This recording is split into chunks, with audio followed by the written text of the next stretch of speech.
Olá, pessoal! O tema da nossa aula de hoje será o processo de ensino e as teorias de aprendizagem nas práticas educativas. Para isso, nós vamos contar com as valiosas contribuições de Carl Rogers, Jerome Bruner e David Ausubel sobre as suas ideias e concepções de aprendizagem. Então vamos conversar um pouco e iniciar a nossa aula conversando sobre as ideias de Carl Rogers para a educação. A abordagem rogeriana, ela nasceu da psicoterapia e do aconselhamento. Então, isto significa que ela é uma abordagem em que a educação ela é centrada na pessoa, no desenvolvimento da personalidade como um todo.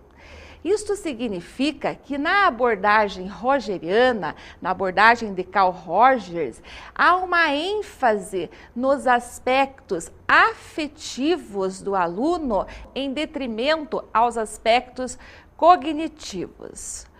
Uma outra ênfase dada por esta teoria centrada na pessoa é que a aprendizagem ela se dá a partir das interações do sujeito. Então, enfatiza-se o aspecto interpessoal e o aspecto intergrupal na aprendizagem do aluno. Assim, Carl Rogers explicava que para o aluno aprender, ele precisa estar trabalhando com os seus pares, discutindo com os seus pares os seus pontos de vistas, as suas ideias e os seus pensamentos e tendo a possibilidade de estar ouvindo também dos seus colegas as suas ideias e observando também as suas ações com relação a um determinado assunto, a uma determinada aprendizagem. Só que tem uma questão com relação à teoria de aprendizagem de Carl Rogers que nos faz pensar, porque ela, como teoria de aprendizagem, ela acaba sendo insuficiente, porque ela não dá conta de lidar com os aspectos cognitivos da aprendizagem. Aliás, esta não era a principal preocupação de Rogers. Mas ela é uma teoria que, por sua flexibilidade, ela pode fazer parte de outras abordagens cognitivistas. A educação centrada na pessoa é colocada por Carl Rogers, em que ele enfatiza o aspecto afetivo do desenvolvimento, pode incorporar-se a outras teorias que dão ênfase ao aspecto cognitivo, ao aspecto da inteligência. E desta forma, nós percebemos, então, que aí o sujeito estará em seu desenvolvimento completo, ou seja, uma educação voltada para o desenvolvimento do homem como um todo. Uma outra questão ou um outro aspecto abordado por Carl Rogers sobre a educação é o papel do professor. Para ele, o professor é o facilitador da aprendizagem. Aliás, pessoal, eu até discordo, um dos pontos que eu mais discordo em relação à teoria de Carl Rogers é este papel que ele dá ao professor, porque ele diz que nenhuma pessoa ensina a outra, que a aprendizagem ela é autodirigida. Aliás, quando ela é autodirigida e quando ela é autoapropriada, aí sim é que ela pode proporcionar a transformação do sujeito e do comportamento do sujeito, a transformação real, a transformação duradoura do comportamento do sujeito. Então, para Rogers, o professor sendo facilitador significa que ele não tem a capacidade de ensinar a criança, que ele vai simplesmente facilitar o processo de aprendizagem. O que isso quer dizer? Que quando o aluno tiver algum tipo de dificuldade, o professor estará ali para apenas oferecer-lhe ajuda neste processo de solução de sua dificuldade. Inclusive, ele se utiliza de um velho adágio para explicar este papel do professor e para explicar por que ele acha que ninguém ensina ninguém, que as pessoas aprendem por elas mesmas. Ele fala que poderás levar o cavalo até a água, mas não poderás fazê-lo beber. Então, explicando este velho adágio, ele coloca que o professor não tem a capacidade e toda a autoridade para estar ensinando a criança e a criança estar aprendendo com o professor. Mas o professor tem sim a possibilidade de oferecer recursos e caminhos que levem a criança a sua real aprendizagem, a sua real mudança de comportamento. Para isto, vamos ver algumas qualidades do professor enquanto facilitador da aprendizagem. E a primeira delas é a seguinte: ele elucida os propósitos individuais e os do grupo. Isto quer dizer que o professor em sala de aula tem o papel de trazer à tona, de trazer para a vivência de sala de aula todos os temas, todos os assuntos que estão sendo aparecidos pelos alunos, que estão sendo conversados pelos alunos e até mesmo aqueles temas e aqueles assuntos que se encontram de forma latente dentro da sala, mas que os alunos ainda não se deram conta, não tomaram consciência. Então, este é o papel do professor, de trazer à tona e elucidar esses temas, esses conteúdos, para que os alunos possam, então, trabalhar com esses temas e esses assuntos que são do seu desejo e que são do seu interesse.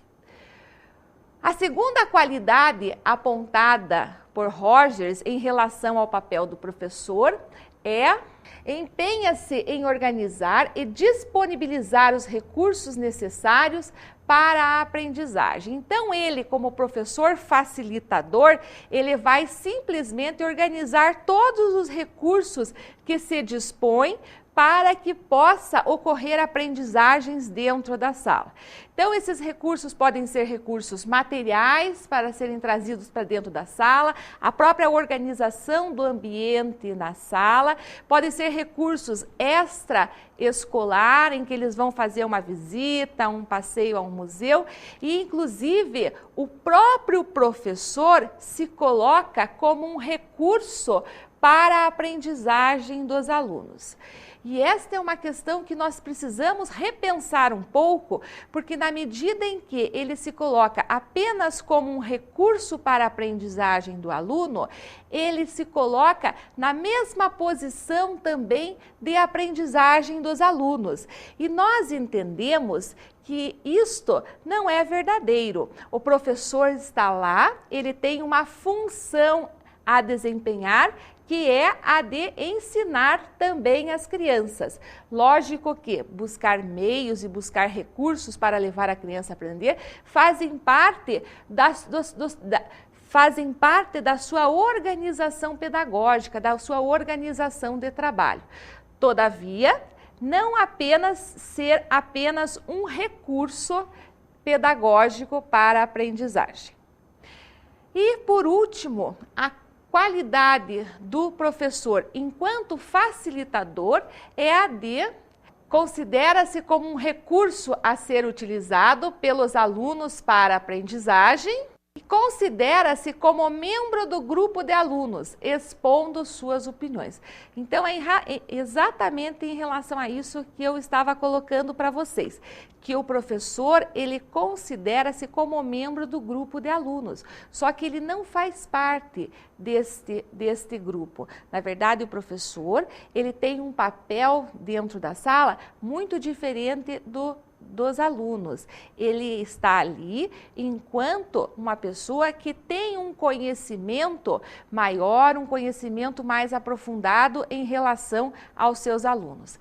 Ele está ali para fazer a mediação da aprendizagem dos alunos. Está ali também para sanar as dificuldades do aluno e não apenas como um facilitador para que as próprias crianças encaminhem o seu processo pedagógico.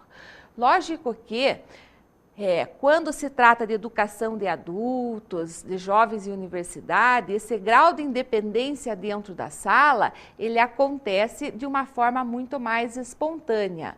Mas principalmente na educação infantil e nas séries do ensino fundamental, é necessário que o professor assuma um papel de mediador da aprendizagem e que ele, sobretudo, planeje seu trabalho, que ele organize o seu trabalho e que ele o coloque em prática de forma organizada e sistematizada, para que ele possa observar os alunos, para que ele possa cumprir os objetivos propostos e para que ele possa avaliar os resultados obtidos. Vamos então observar e conversar um pouco sobre alguns princípios da aprendizagem significativa.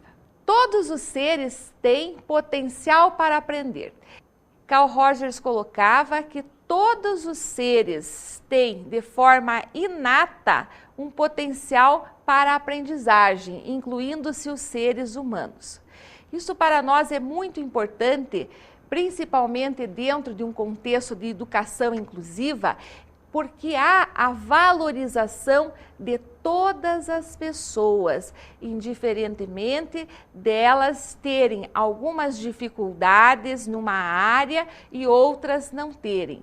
Então, na medida em que o professor dentro de sala, mesmo quando ele tem crianças com necessidades educativas especiais, se ele acredita que todos têm um potencial para aprender, este professor terá uma conduta frente a essas crianças muito diferente daquele professor que, por sua vez, percebe a criança com uma necessidade especial ou com uma deficiência instalada e acha que não há necessidade de se investir ou que se investir nessa criança, pouco resultado se terá. A aprendizagem significativa verifica-se quando o aluno percebe que o conteúdo estudado tem relação com os seus próprios objetivos. Isso quer dizer que quando o aluno percebe que aquilo que ele está aprendendo na escola tem relação, está relacionado às suas necessidades, aos seus desejos, aos seus interesses, sobretudo à sua vida fora da escola, em que ele consegue colocar em prática e perceber aquilo que ele faz na escola, fazer fora da escola, então neste momento se dá a aprendizagem significativa. Vamos ver então o outro princípio da aprendizagem significativa. É através das ações que se adquire a aprendizagem mais significativa. A aprendizagem de conceitos é importante na perspectiva de Carl Rogers, mas a ênfase se dá nas experiências que o sujeito vive, que o sujeito vivencia. E o que ele coloca é o seguinte, que quanto mais empenho de responsabilidade, de uma ação responsável o aluno colocar naquela aprendizagem, naquele determinado assunto, mais será significativa a aprendizagem para o aluno. E vamos ver então mais um princípio da aprendizagem significativa.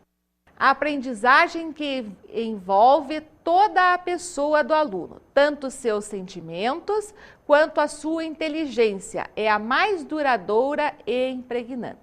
Dentro da escola, a educação centrada na pessoa quer dizer a educação voltada para o sujeito integral, o sujeito afetivo, o sujeito social e o sujeito cognitivo. É pensar nesta pessoa de forma complementar, de forma integrada, em que todos os seus aspectos de desenvolvimento estão em ação durante o momento em que ela está aprendendo. E o outro princípio é a avaliação feita por outros tem importância secundária. Exatamente isso. Como a teoria de Carl Rogers, ela nasce, a teoria da educação de Carl Rogers nasce da psicoterapia, e a psicoterapia, o que significa? É a tomada de consciência do eu, né? Então, há sempre a avaliação que o outro faz, ela tem uma importância secundária, porque é necessário nesta concepção de aprendizagem que a própria pessoa se autoavalie, se autocritique para que ela possa crescer e transformar o seu comportamento. É necessário desenvolver a autocrítica e a autoapreciação para que atitudes de independência, criatividade e autoconfiança possam aparecer. Exatamente. Então, sempre a avaliação do outro em relação ao aluno, ela perde a sua importância na medida em que é necessário que o aluno tenha condições de fazer esta avaliação, de fazer esta autoavaliação, se autocriticando, se autoapreciando. Na medida em que ele toma maior consciência do seu eu, que ele percebe a sua autoimagem, que ele constrói a sua autoimagem e a sua identidade, ele também vai poder manifestar comportamentos de independência, comportamentos de criatividade e comportamentos que lhe farão uma pessoa integral, uma pessoa por inteiro. A teoria de instrução e aprendizagem por descoberta de Jerome Bruner. Para Bruner, aliás, as primeiras pesquisas de Bruner era saber como o aluno podia tirar vantagens de aprendizagens anteriores para tentar resolver os problemas novos que lhe eram propostos. E Bruner fazia uma crítica muito grande às teorias de aprendizagem. Ele dizia que essas teorias elas eram muito mais descritivas porque elas explicavam como a criança aprende. Então ele propõe uma teoria prescritiva, que implica em oferecer meios e condições e instrumentos para a ação pedagógica do professor. Neste sentido, para o professor ensinar o seu aluno, não basta ele saber apenas como o aluno aprende. É preciso que ele conheça os níveis de representação cognitiva do seu aluno. E Bruner colocava 3 níveis de representação cognitiva. O primeiro deles chama-se enativo. O que isto quer dizer? Que a criança, enquanto ela está nesse nível, a representação do mundo é demonstrada apenas através da sua ação. Então, nós podemos pensar o seguinte: nós podemos conversar com uma criança neste nível de representação e perguntar para ela como é que ela faz para ir num caminho que ela conhece. Como é que ela faz para fazer um trajeto que já lhe é conhecido?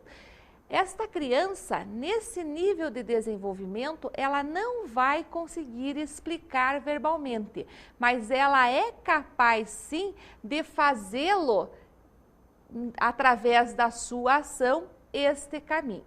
O segundo nível proposto por Bruner é o icônico. Significa que a criança já tem imagem mental, ou seja, ela evolui e já é capaz de explicar verbalmente um caminho, um trajeto, um fato, um acontecimento que lhe aconteceu minutos atrás ou em dias anteriores.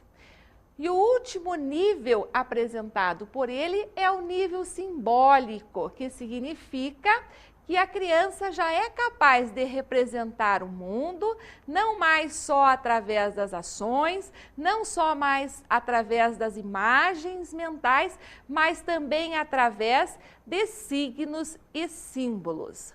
Para Brunner, a linguagem, ela é a ferramenta necessária que amplia a capacidade humana.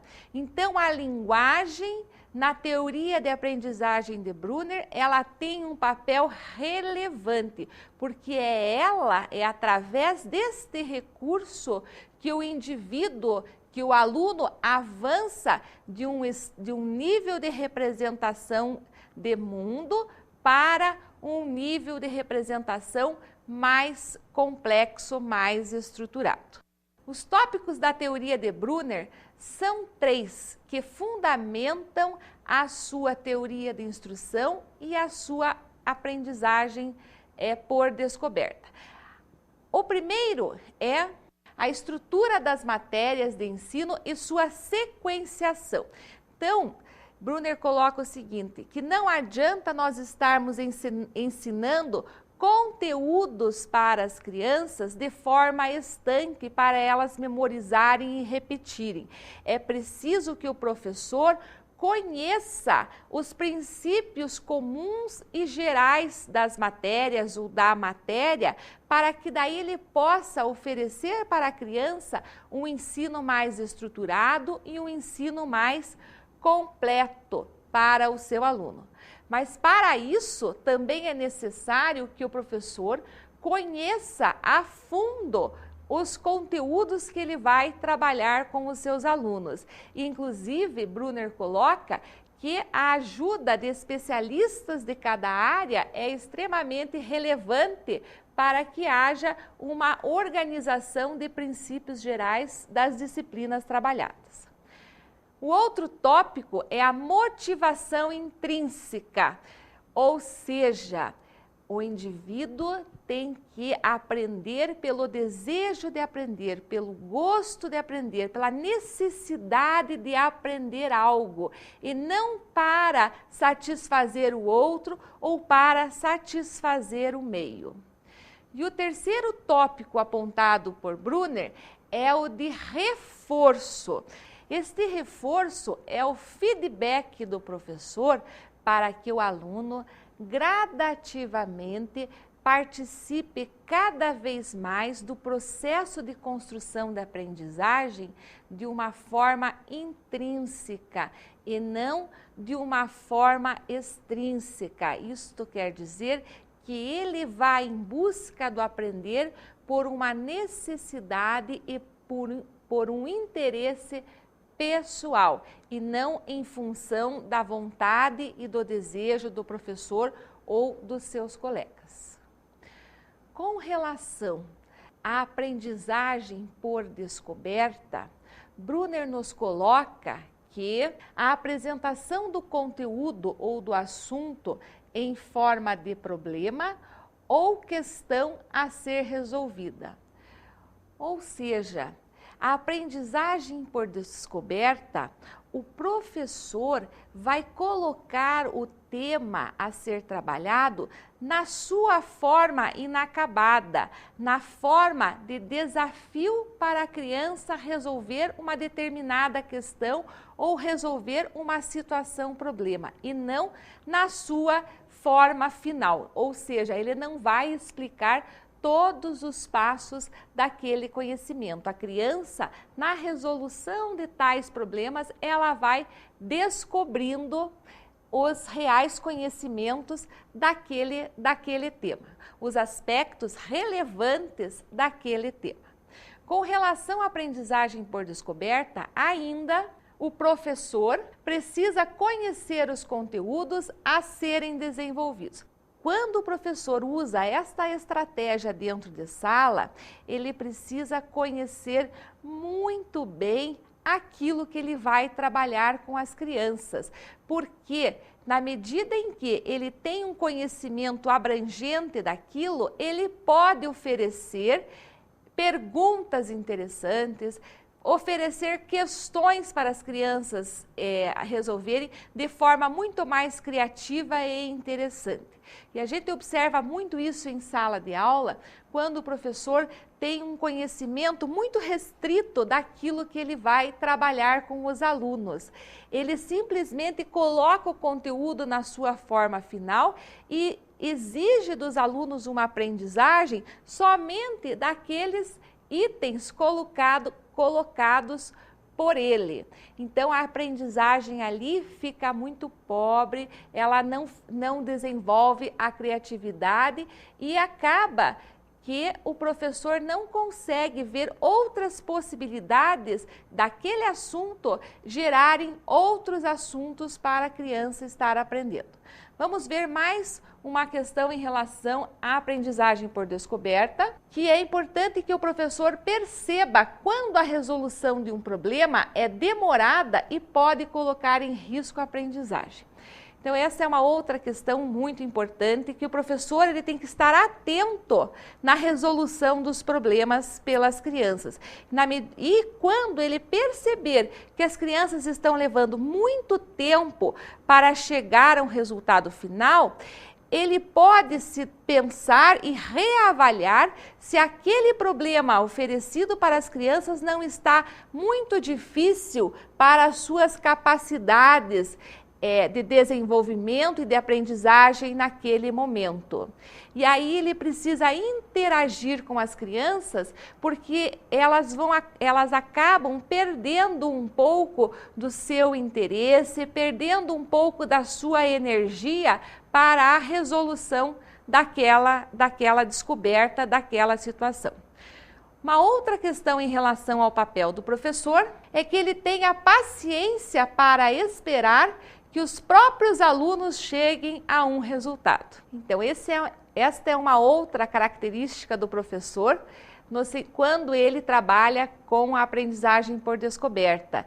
A paciência é uma das qualidades essenciais nesse processo, porque ele precisa esperar as crianças e respeitar o ritmo delas na construção das respostas para a resolução do problema.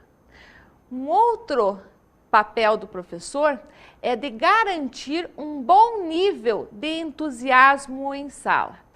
Garantir um nível de trabalho em sala, um empenho de todos os alunos e, sobretudo, a participação de todos, cada um ajudando naquilo que que tem condições naquele momento, para que consigam resolver a situação proposta pelo professor. E para encerrar, o nosso terceiro autor, a teoria de David Ausubel, em que nós vamos discutir dois conceitos fundamentais da sua teoria. São eles: a estrutura cognitiva, que significa o conjunto de ideias e noções presentes no sujeito, e a aprendizagem significativa, relação entre o que se sabe e o que se quer aprender. Em primeiro lugar, a estrutura cognitiva significa que são os conhecimentos que o sujeito e as ideias que o sujeito já possui. Se a estrutura cognitiva, ou seja, se as ideias e os conhecimentos que o sujeito já tem são adequadas e estão de forma clara no sujeito, ele terá muito mais condições de estabelecer relações e de uma forma adequada com novas aprendizagens. Agora, se esta estrutura ela se dá de forma ambígua, de forma confusa, com certeza as novas aprendizagens serão também afetadas. E a aprendizagem significativa tem uma estreita relação com aquilo que o sujeito já sabe e aquilo que o sujeito está aprendendo.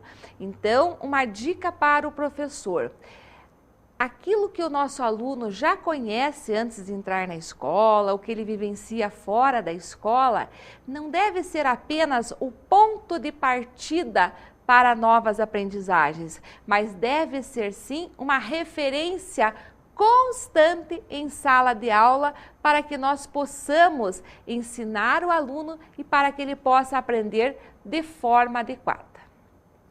E encerrando a nossa aula, eu gostaria de deixar uma mensagem de Carl Rogers, que foi escrito por ele aos 75 anos em seu texto autobiográfico. São dois tipos de pessoas. Há pessoas que crescem envelhecendo e as que envelhecem crescendo. Então, Carl Rogers, ele analisa esses dois tipos de pessoa. Ele diz que na humanidade existem esses dois tipos, as que crescem envelhecendo e as que envelhecem crescendo. E que ele se coloca como sendo as pessoas deste segundo grupo, porque são pessoas que estão abertas para novas ideias, são pessoas que estão abertas para novos desafios, são pessoas que conseguem assumir riscos.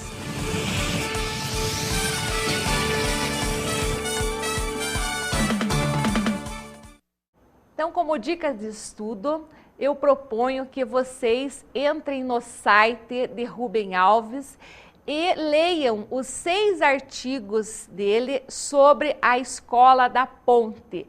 E com isso, observem quais são as práticas pedagógicas realizadas nesta escola e como se dá a ação educativa, o processo de ensino e a aprendizagem dos alunos nesta escola. Eu tenho certeza que vocês vão apreciar muito estes 6 artigos. Pessoal, até um próximo encontro. Um grande beijo a todos vocês.